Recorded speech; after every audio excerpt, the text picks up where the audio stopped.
Whitetail Edge is brought to you by Black Widow Deer Lures, Redneck Blinds, Rocky, Antler King, Rogue Bowstrings.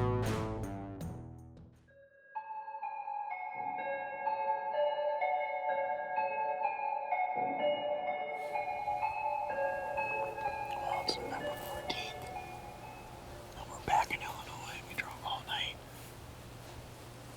from Kansas. We killed yesterday in Kansas. Hopefully one of these big bucks that I had on camera earlier in the air are back in here now.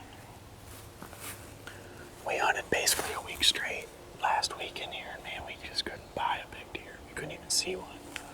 We saw lots of dove, lots of deer, lots of bucks, but nothing big at all. The action that we had in Kansas yesterday, the big old deer were under me. We killed that really big 6.5-year-old 8-pointer. And I'm just hoping that maybe one of these big giants that roam the hills of this part of Illinois are going to walk through here. We're in a very tight funnel this morning. We've got a fresh cut cornfield there, standing beans behind us. This funnel's only 75 yards wide, but I can only shoot to about 38 in one spot. 40 yards maybe right there. But the deer basically walk in a section there about 12 yards wide. But it's just a matter of getting the right deer to walk right through here. But this leads into a big bedding area. So as we get back into Illinois and we get in our groove, we hunt the first morning, and here we go again. We see deer, we're seeing bucks, we're just not seeing the bucks that we want to shoot. I'm still trying to keep my morale high, but I'll tell you, Illinois has been a grind this year for me, and it's starting to frustrate me just a little bit, and it is really tough too when you're always, you're seeing on social media where so-and-so's killing this big buck and so-and-so's killing this big buck, and you're like, man, what in the heck am I doing wrong? Why aren't these deer here? What do we got to do, And me and Spangler both were just struggling in Illinois last year. It just was a tough year. And we just couldn't get on the deer we wanted. But long story short, we just tried to keep our chin up and have to remember, at least we're getting to hunt. We're healthy enough to be in these tree stands. We're still hunting, and we're having a good time. Ben Rising here with Whitetail Edge. Are you wanting to give yourself an edge? If you are, check out the brand new Black Widow Smoking Stick. It's an unbelievable product with a burn time of 3.5 hours. No more getting in and out of the stand every hour to relight another stick. This one will last all evening or all morning during your hunt. It's a great product. You got to give it a try. BlackWidowDeerLures.com. And so I decided, you know what? Maybe we'll just come back in here in the morning. There was plenty of does around. This leads into a bigger block of timber. Maybe we'll catch a bigger buck in here looking for these same does. So we went back in the morning. We hunted that same stand. We were sitting there till about, 8:30, 9 o'clock, and it felt like a great morning. I really thought we were going to see something. And I kind of heard something to my right, and I looked back, and I see a guy walking. And I kicked Javin. I was like, look, I said, there's a hunter. And there's a hunter walking, which nothing wrong with this. He's about 50 yards away onto the other property, and he's just walking the property line coming in to go hunt his stand. It was a perfect rut morning. He was a little bit late to get to his stand, I thought. But so anyways, we just let the guy go on through. He got to his stand, and we decided to get down. I was like, you know what?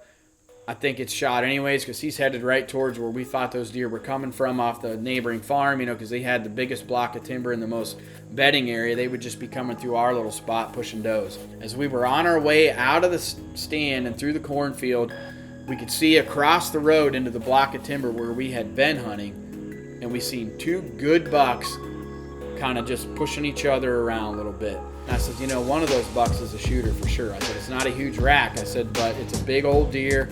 I said, at this point, I'm willing to shoot that deer just to do a favor to the farm, and let's get that bully buck out of here. So we actually tried to get on the ground, get close to that spot, thought maybe we could call that deer to us and get a shot. That did not work out. But what did work out is my hunch was actually right. I'd been thinking about this point where these bucks actually walked by, and we had seen deer in the evenings walk by there also. And I said, I think that'd be a great spot for a tree stand. Well, this just solidified that fact, seeing those bucks walk right by there. So we decided to just go ahead, after it didn't work out on the ground, get a stand hung in there, get a double set up, and we were going to hunt it that evening. We had the perfect wind. It's way out in this field. It's a big stretch of timber, or a big finger of timber that comes out into this field that's only like 30 yards wide each side. And it's real thick. The deer could bed in it, push does through it, but also use it as structure to get from one block of woods to another out in this field.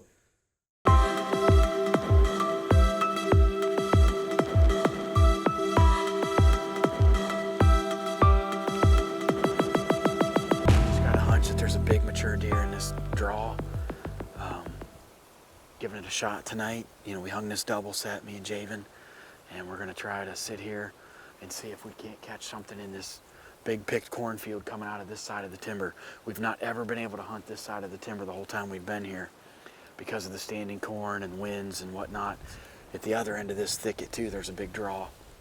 So there's a lot of areas for the deer to come to and maybe congregate out here, and maybe we can get eyes on something and maybe get something accomplished tonight. Basically, tomorrow's our last day, so hoping to get it done tonight. Get back out in the woods. We're back out there about 2:30 in the afternoon. We're sitting in this double stand. It's a beautiful high pressure night.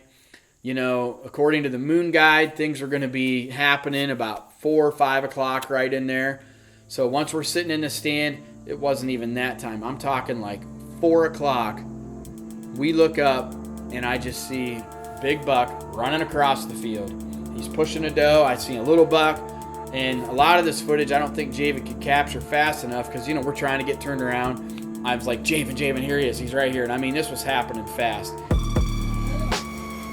Right here he's coming.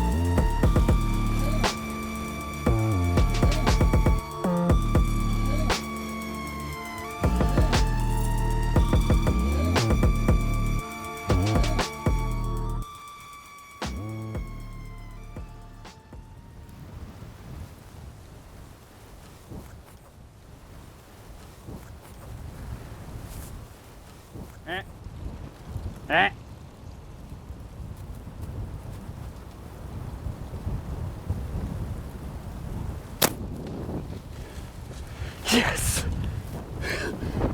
Dude, can you believe that, Javin? I didn't even have time to range him. He's done right there. He's falling down in the field. Watch him. He's up there. He's falling down right now.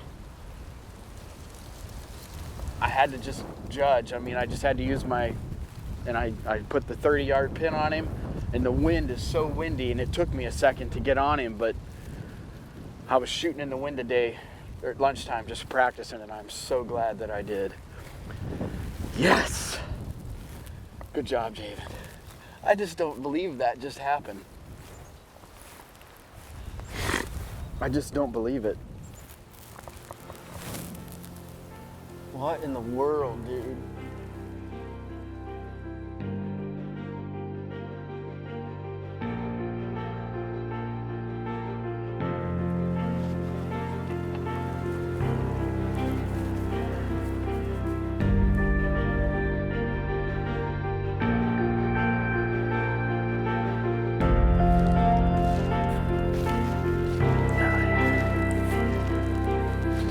Covered with love blood.